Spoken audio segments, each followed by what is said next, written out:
Bueno, buenas tardes. Buenas tardes a todos.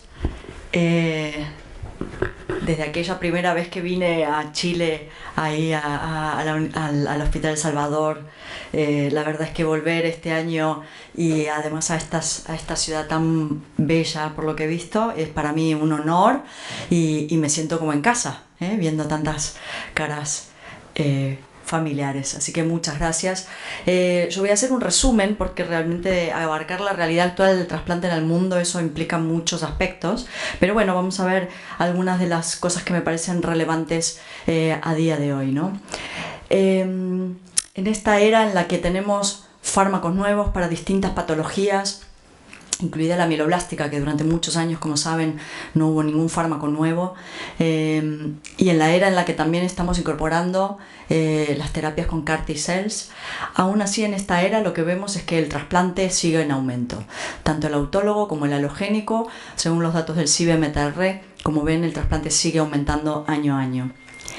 Las indicaciones siguen siendo también las mismas que en las últimas décadas: linfoma y mieloma para autólogo y leucemias agudas y síndromes mielodiplásicos para alogénico. Si vemos datos a nivel nacional, a nivel español, según la memoria del 2018 de la Organización Nacional de Trasplantes en España, como ven también los trasplantes alogénicos van en aumento y también los autólogos, y se van incrementando cada año. Si miramos las indicaciones a nivel, en España al menos, son las indicaciones también similares a las que en otros centros se indican para autólogo y alogénico. Y si miramos los resultados, como en este caso del CIBE-MTR, en resultados en mieloblástica de hermano HLA idéntico, los resultados, como suele ocurrir, son mejores cuando trasplantamos de forma precoz, y van mucho peor cuando trasplantamos en fases más avanzadas. Lo mismo ocurre cuando utilizamos un donante no emparentado en mieloblástica. Si miramos cómo han ido las tendencias y los números en cuanto a la mortalidad, en los primeros 100 días después de un trasplante alogénico hermano idéntico sigue siendo la toxicidad un factor importante, tanto la enfermedad de injerto contra huésped como la toxicidad de órgano, pero globalmente en los resultados de alogénico a largo plazo la recaída sigue siendo el principal problema de este procedimiento. Si vemos cuál es la fuente de progenitores, está claro que globalmente la fuente de progenitores que más se utiliza es en el alogénico, la sangre periférica. Como saben, en Estados Unidos yo creo que es donde más se utiliza médula ósea, sobre todo cuando se trata de donantes no emparentados y todavía con haploidéntico, pero globalmente, como ven, la sangre periférica es lo que va aumentando de forma más empinada. Esto ocurre en pacientes adultos utilizando un donante hermano idéntico. Como ven, la tendencia es a utilizar cada vez más sangre periférica comparado a médula. Y cuando miramos también en población adulta donante no emparentado, también la tendencia, como ven, es a utilizar cada vez más sangre periférica. Las barras naranjas representan el cordón umbilical, que como ven también eso está bajando progresivamente. Por lo tanto, tenemos cada vez más trasplantes, a nivel, por lo menos a partir de estos registros es lo que podemos ver, y esto es multifactorial. Algunas de las causas: una es que la población general es más longeva y vive más años, por lo cual tiene más enfermedades o llega a tener más enfermedades hematológicas. Por supuesto, tiene un papel muy importante el uso de los regímenes de acondicionamiento de intensidad reducida, que permiten que pacientes con comorbilidades o pacientes más mayores puedan acceder al trasplante alogénico.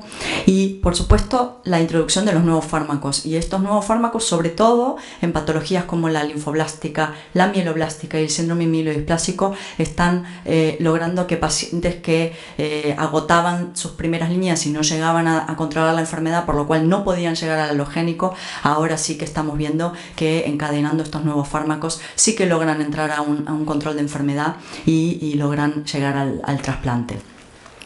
Pero sin duda, uno de los factores más importantes también que contribuyen a que aumente la tasa de halogénicos a nivel mundial es la aparición o la extensión del uso del donante haploidéntico. La línea naranja, como ven, estos son los últimos resultados publicados del CIBMTR, ven que el aumento del uso del donante haploidéntico está creciendo de forma exponencial comparado a los otros donantes. El donante no relacionado parece que tiene un plató, que es la línea azul que ven arriba, y el cordón, que es la celeste que está abajo, en caída, que va en picado, justamente contrario al uso del haploidéntico. Esta es otra gráfica, bueno, ya clásica diríamos del EBMT, que muestra cómo las curvas son inversas, cordón comparado a haploidéntico, y ya no, es obvio, ¿no?, cuál es la ventaja más importante del donante haploidéntico. La ventaja más importante, tiene varias, pero la más importante es que amplía la posibilidad de que un paciente que requiere un trasplante halogénico disponga de un hermano haploidéntico, no solamente el hermano, sino que abre la posibilidad del uso de uno de sus padres, uno de sus hijos o incluso familiares de segundo grado. Tanto primos, tíos, nosotros estamos teniendo mucha experiencia con donantes de segundo grado sin ningún problema en los resultados. Pero la desventaja principal del donante haploidéntico es que exige una estrategia para superar la intensa disparidad HLA bidireccional que existe entre receptor y donante, sin disminuir el efecto contratumor. Esa intensa disparidad es la que nos hace prestar atención a la enfermedad de injerto contra huésped, al fracaso, al rechazo del injerto y también a la reconstitución inmune que resulta en mayor tasa de infecciones, incluso de recidiva. Por lo tanto, en los últimos años, y lo que vemos es que muchos grupos están intensamente investigando y desarrollando distintas estrategias justamente para mitigar esa disparidad o los efectos de esa intensa disparidad HLA que se da con el donante haploidéntico, y ahí tenemos, por supuesto, todos los fármacos y las estrategias que incluyen eliminar los linfocitos T aloreactivos in vivo, utilizando distintos fármacos, y entre ellos la ciclofosfamida post-trasplante. Y por otro lado, muchos grupos que intensamente están trabajando en afinar los primeros resultados o las primeras estrategias, como la megadosis del grupo de Perugia, afinar esas estrategias de manipulación ex vivo, eliminando poblaciones muy seleccionadas para prevenir de forma eficaz la enfermedad de injerto contra huésped sin aumentar el riesgo de recaída y de infecciones después de un trasplante haploidéntico.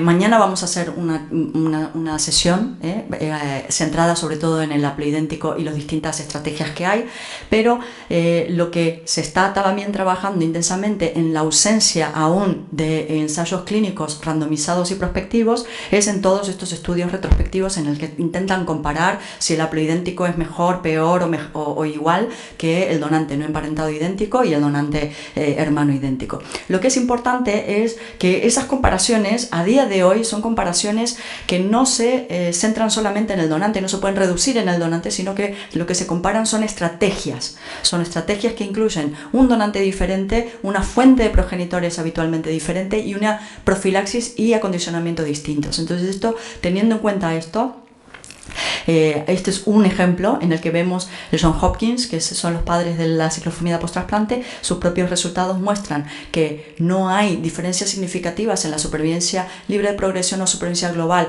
cuando se compara el no emparentado, el hermano idéntico mieloablativos con la experiencia de haploidéntico no mieloablativo con el esquema que ellos utilizan con médula ósea, pero como ven, si bien no hay diferencias en los outcomes de supervivencia, sí que hay diferencias en cuanto sobre todo a la proporción de enfermedad de injerto contra el receptor que es menor utilizando la estrategia de haploidéntico con médula ósea y ciclofosfamida post-trasplante.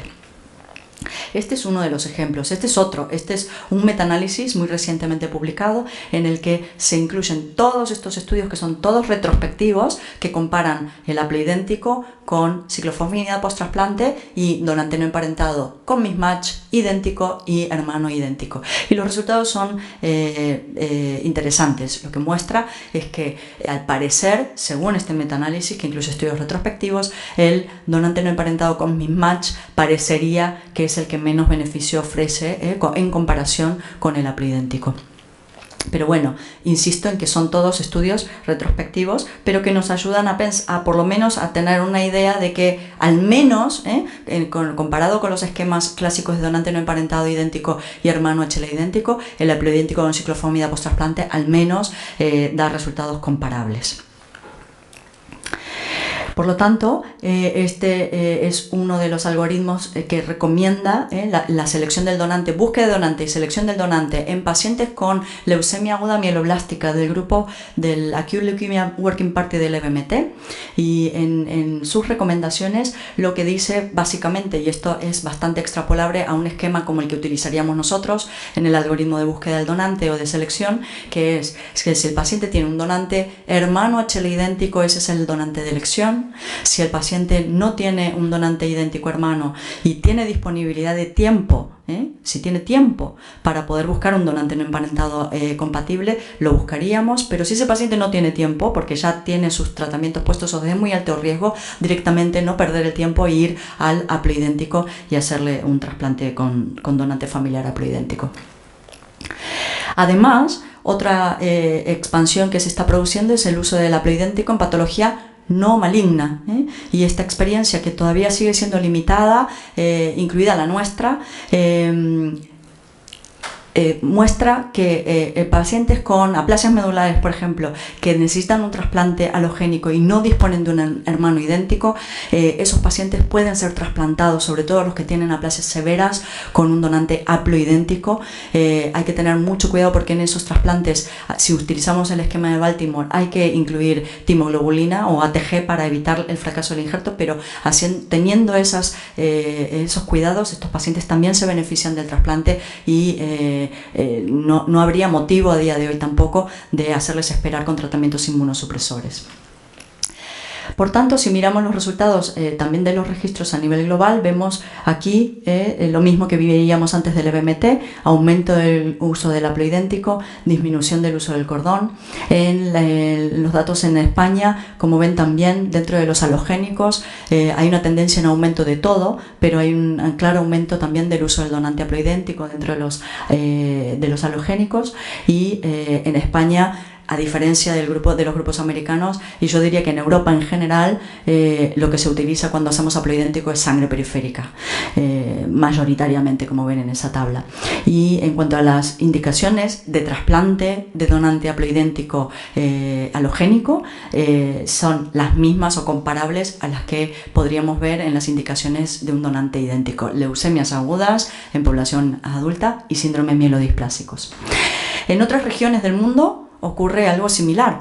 Japón, que es un país en el que, como saben, el cordón ha sido el donante alternativo más utilizado, con mucha experiencia y unos resultados que son muy buenos, también está teniendo un incremento en el uso del haploidéntico, sobre todo con protocolos también con ciclofosfamida post-trasplante, pero también el protocolo chino, que como saben también es un protocolo que no manipula el injerto ex vivo, pero que utiliza múltiples fármacos inmunosupresores. Y en otros países en Asia también hay un aumento del uso de haploidéntico, pero como ven, China es donde el aumento ha sido también exponencial y muy impresionante. De hecho, en China el haploidéntico, según los datos de su registro, ha superado con creces como la fuente o el donante más utilizado para el trasplante halogénico, comparado al hermano idéntico y a los otros donantes posibles. Y en Latinoamérica, estos son datos que se presentaron en el último EBMT, también vemos cómo el donante haploidéntico está teniendo, que son todos estos medialunas rojas, un aumento también de forma exponencial. Eso probablemente cuando lo veamos más adelante, esto superará seguramente a los otros donantes, ¿no? En Medio Oriente, más de lo mismo, más utilización cada vez más de donante haploidéntico. Y quería hacer una mención sobre los sistemas de calidad y los sistemas de acreditación, como son el sistema JACI. Yo creo que esto es un esfuerzo que están encabezando principalmente en Europa, pero este tipo de procesos o procedimientos de calidad van a ser fundamentales, van a ser probablemente fundamentales para nuestra práctica en general. No solamente en el trasplante, porque hay más de un estudio que muestra cómo los resultados mejoran una vez instalados programas de calidad como el JACI, ¿sí? Cuando se estudian resultados tanto de mortalidad como de supervivencia pre como post la acreditación o la puesta en marcha de sistemas de calidad de este tipo, los resultados mejoran, por lo cual hay una mejora sustancial y concreta, pero además este tipo de acreditaciones son las que seguramente nos autorizarán o nos darán vía a que podamos incorporar cada vez más tecnología novedosa y que ahora voy a comentar, ¿no? De hecho, dentro de JACI hay un grupo de hematólogos y de estadísticos que están poniendo en marcha y ya están haciendo un esfuerzo muy importante en poner en marcha índices de calidad. Estos índices de calidad que lo vamos a ir escuchando cada vez más, sobre todo en el trasplante, de benchmarking para poder comparar resultados de centros, por ejemplo, lo que sería la mortalidad tóxica, por ejemplo, ¿sí? Y compararlo a un estándar establecido. Por lo cual esto es un ejemplo de un estudio piloto que se acaba de publicar en el que participamos múltiples centros en Europa y, como ven, se marca un estándar, ¿sí? Y con ese estándar después habrá centros que están por encima, en la media del estándar o por debajo. Y si nosotros queremos hacer una medicina de calidad, probablemente esto sea una cosa obligatoria para que nosotros podamos realmente ver si nuestra práctica diaria se puede, en qué lugar de esta curva se coloca y mejorarlo en función de los resultados que tengamos. Y esto también es muy importante y viene a colación al otro elemento que yo creo que no hace falta, hay que comentarlo si queremos hablar del trasplante y del trasplante a día de hoy, y son la terapia con CAR T-cells. No me voy a detener mucho a desarrollar en qué consiste esta terapia. Creo que saben lo revolucionaria que es, que logra un linfocito dirigido, personalizado, que va directo hacia el antígeno o hacia la célula tumoral y que actúa de forma híbrida como si fuese un anticuerpo y además un linfocito T citotóxico.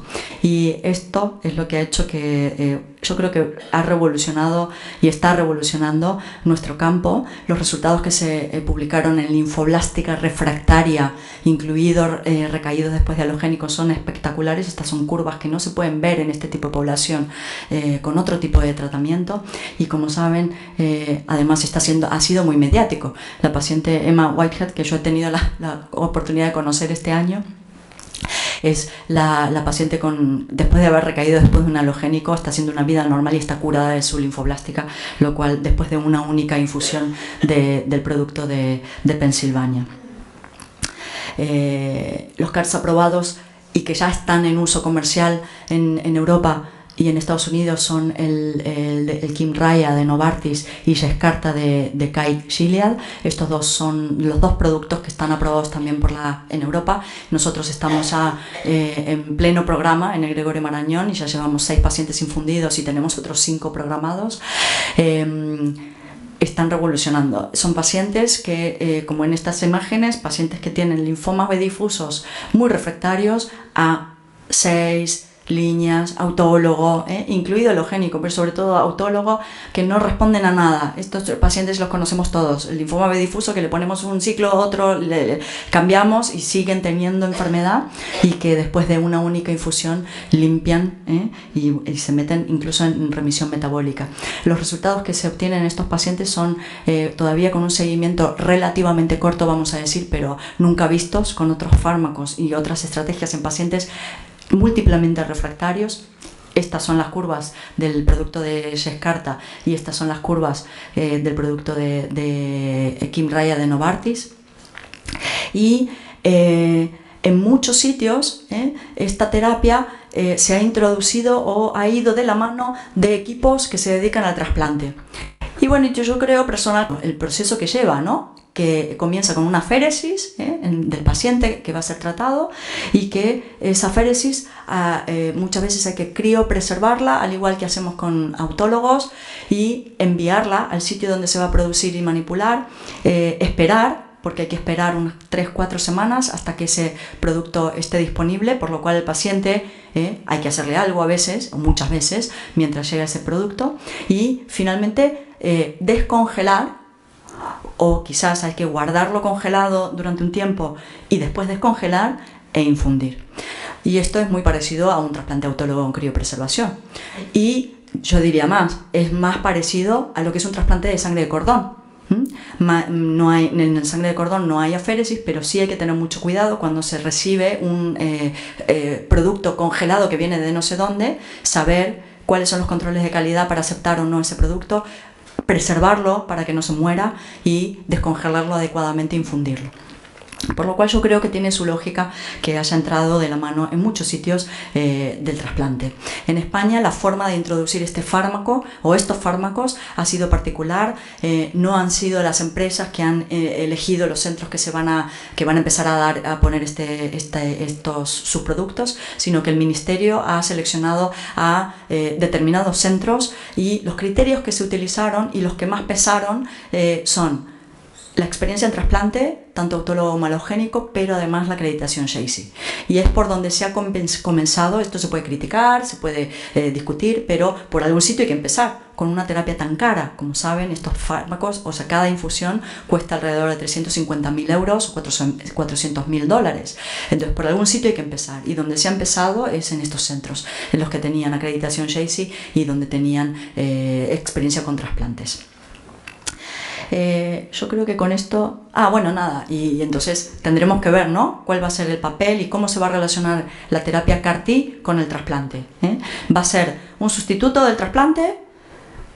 Ya veremos, hay unos que dicen que en algunas situaciones sí, y ya lo veremos. Esto seguramente lo van a responder los estudios, los fase 3 que están actualmente en head to head comparando el autólogo en primera recaída con CAR T-cells, el linfoma B difuso.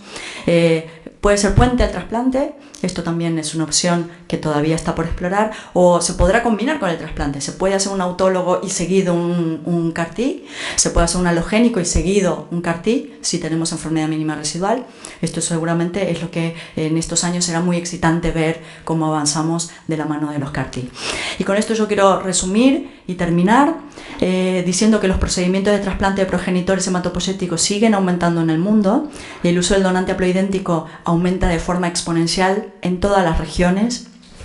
Las estrategias que no exigen manipulación ex vivo contribuyen de forma significativa al aumento tanto del uso del donante haploidéntico como del trasplante globalmente, y los esfuerzos actuales estarán dirigidos sobre todo a mejorar los resultados globales, no solamente del alogénico en general, sino también del haploidéntico, porque hay todavía margen para mejorar estos resultados. Hay que hacer un esfuerzo de todos los centros, sobre todo los de alta calidad y referentes, de incorporarse a los sistemas de calidad reconocidos, y los esfuerzos ahora también estarán puestos y la visión estará puesta en ver cómo nos vamos a relacionar los trasplantadores con la terapia CAR-T. Agradezco también, quiero hacer mención a todos mis colaboradores en el Gregorio Marañón de Madrid, y muchas gracias a ustedes por su atención.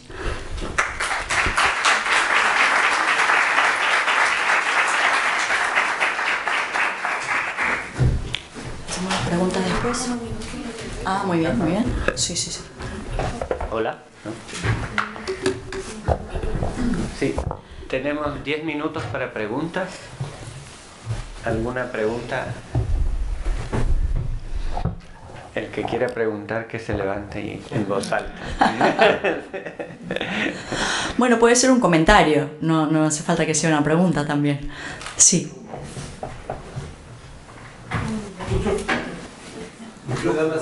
Está en nuestro hospital del norte de México.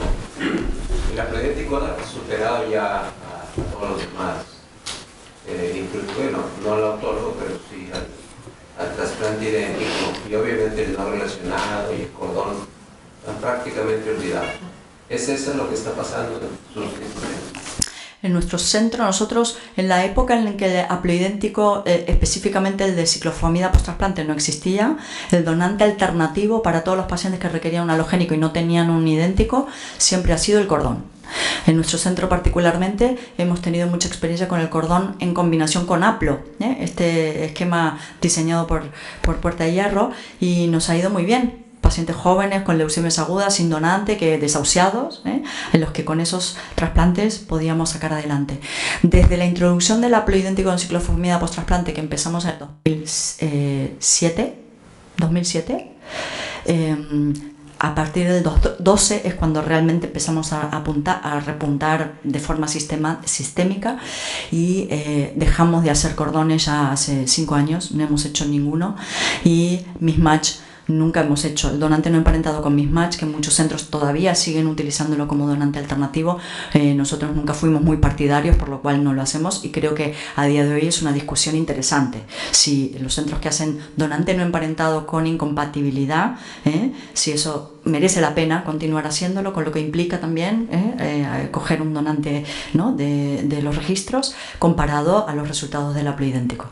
Y creo que esta tendencia, el de no utilizar más cordón, lo han visto en las curvas, yo creo que por su peso se va a ir reproduciendo en todos los sitios. Por supuesto, depende mucho de los sistemas también. En Estados Unidos hay grandes grupos que han hecho una inversión muy importante y mucha investigación en todas las otras estrategias, como son la expansión ex vivo del cordón o de las células de cordón, y siendo un sistema privado, o donde no los centros se manejan con seguros privados, si mantienen unos muy buenos resultados de supervivencia, como ocurre en el Memorial con el doble cordón y el haplo añadido, ellos entiendo que continúen con estas estrategias. Pero en sistemas públicos, en donde lo que es el costo-beneficio de los procedimientos son muy importantes para poder ampliar y mantener la actividad, desde luego a día de hoy yo creo que no está justificado utilizar cordón en ninguna de sus estrategias comparado al haploidéntico,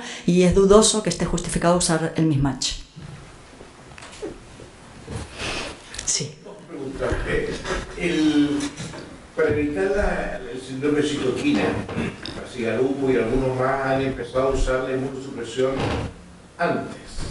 ¿Qué opinas? Eso es una muy buena pregunta, porque mañana, de hecho, vamos a comentar un poquito de esto.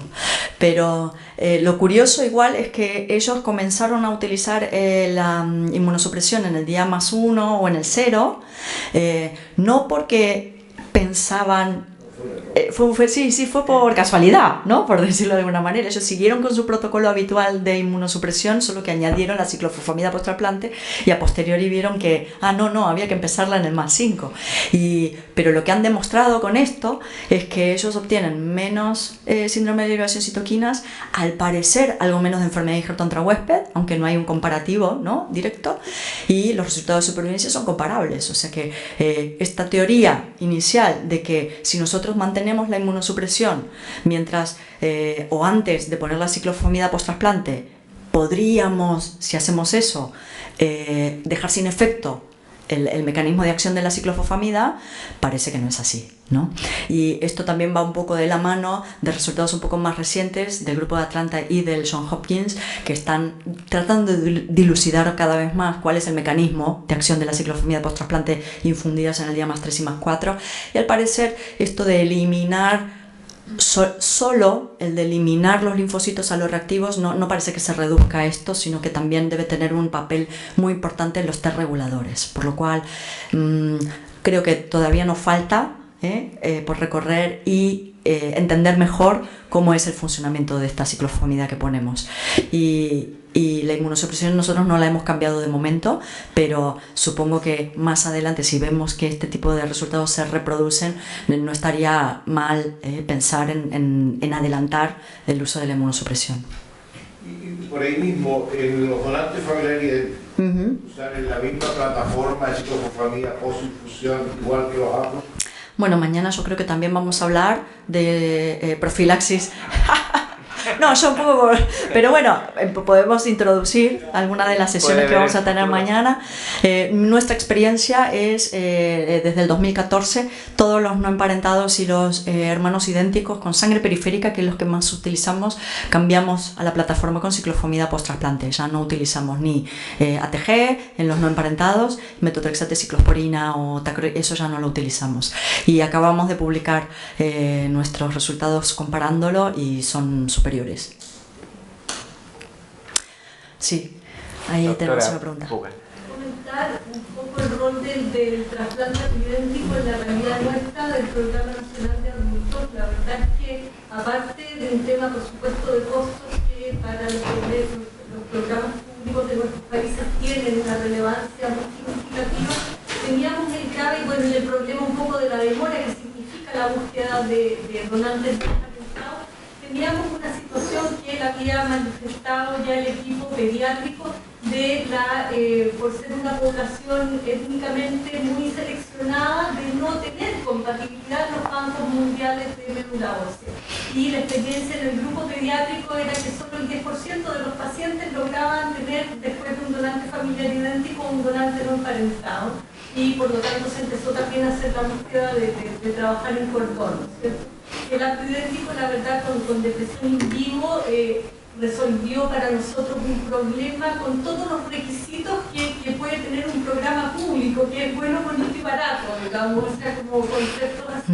Y la verdad es que es un trasplante de muy fácil manejo si uno ya está haciendo el trasplante donante familiar idéntico, y en los que obviamente hay que ir perfeccionando el manejo y las complicaciones particulares que tiene, pero creo que realmente para los países como América Latina, que son países étnicamente muy poco representados en los bancos de sangre, creo que es una absoluta alternativa, digamos, de dar respuesta en este ámbito. O sea, no me cabe duda que va a ser la causa de este aumento tan exponencial que hemos tenido de trasplantes en toda nuestra realidad.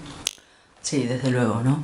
Desde luego, sí ha sido lo que está resolviendo, sobre todo por esto, porque hay mecanismos de controlar o mitigar esa disparidad que no requieran protocolos tan complejos, porque la verdad es que los resultados, tanto en niños como en adultos, con por ejemplo la depresión alfa-beta, son resultados muy buenos, pero claro, eso implica toda una selección y manipulación del injerto y después un soporte particular, ¿no? Porque esos son deplesionados ex vivo, que son muy efectivamente deplesionados y luego tienen sus complicaciones particulares, infecciones, etc. Y lo que importa sobre todo en sitios donde el trasplante además está muy centralizado y que no está disponible en toda su geografía, es que el paciente se trasplante y se pueda ir, que no tenga que estar, ¿no?, tan atado también al centro especialista.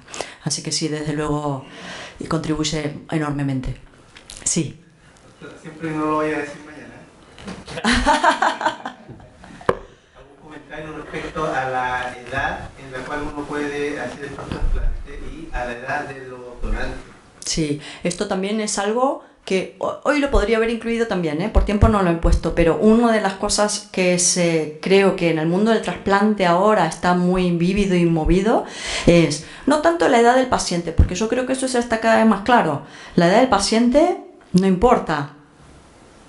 Hay papers muy recientemente publicados con pacientes hasta 80 años.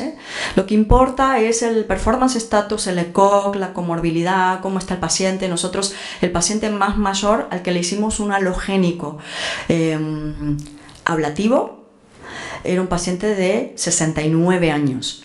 Pero ese paciente en particular es que parecía de 50. ¿No? Entonces la edad en sí, esto ya lo hemos visto en muchos estudios, no es relevante del paciente. Es más importante cómo está su enfermedad y es más importante cómo están sus antecedentes personales. Y en cuanto a la edad del donante, esto sí que es interesante porque sí que estamos viendo cada vez más resultados de los grupos grandes en el que demuestran que, por lo menos en las experiencias, y siempre hay que basarse en la plataforma. Johns Hopkins, haploidéntico, utilizando médula ósea, la edad del donante importa y cuanto más joven, mejores resultados, sobre todo en términos de enfermedad de injerto contra huésped y de mortalidad tóxica. Nuestra experiencia todavía no la tenemos publicada oficialmente, pero la estamos analizando in-house porque queremos ver si con sangre periférica, porque esto, claro, siempre hay que después saber si se aplica o no en la misma fuente. Con sangre periférica, cuanto más joven el donante, si está por debajo de 40 años, mejores resultados. Y esto es preliminar, es de nuestro centro nada más, pero probablemente dentro del Grupo Español de Trasplante vamos a hacer un análisis un poco más multicéntrico y probablemente también de los mismos resultados, ¿no? Esto ocurre con el idéntico, ¿por qué no va a ocurrir también con el haploidéntico? Nosotros, de hecho, si tenemos ahora un paciente con un haploidéntico, que puede ser un padre o una madre, ¿no?, que tiene 60 años o alrededor de 60 años, y ese mismo paciente no tiene hijos y no tiene hermanos, pero tiene, por ejemplo, un primo, vamos al primo. Los mayores ya no estamos dejando hasta de tiparlos dentro del esquema haploidéntico. Y los resultados que tenemos de momento con familiares de segundo grado jóvenes son equiparables, al menos. Muchas gracias, doctora.